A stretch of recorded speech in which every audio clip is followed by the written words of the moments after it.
অবসর ভেঙে আর্জেন্টিনার জার্সিতে মাঠে নামতে যাচ্ছেন আর্জেন্টাইন রত্ন, প্রতিটা ফাইনাল ম্যাচের নায়ক অ্যাঞ্জেল ডি মারিয়া। এর থেকে ভালো সংবাদ আর্জেন্টাইন ফ্যান্সদের জন্য আর কি হতে পারে বলুন তো?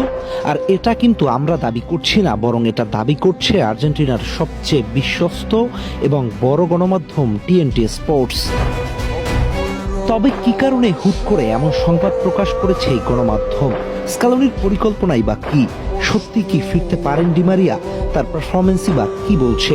পুরো ব্যাপারটা একটু খোলামেলা আলোচনা করা যাক।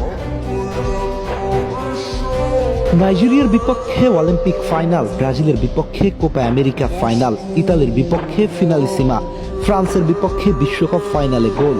বড় মঞ্চে বারবার নিজের নাম লিখিয়েছেন ফাইনালের মানুষ হিসেবে। অতঃপর 24 সালে কোপা জয়ের মধ্য দিয়ে অবসরের ঘোষণা।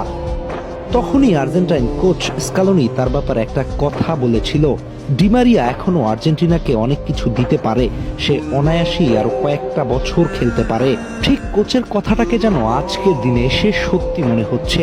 কেননা আন্তর্জাতিক ক্যারিয়ার শেষ করার পরেও তার শৈশবের ক্লাব রোজারিও সেন্ট্রালের হয়ে ধারাবাহিকভাবে দুর্দান্ত পারফর্ম করে গেছে ডি মারিয়া।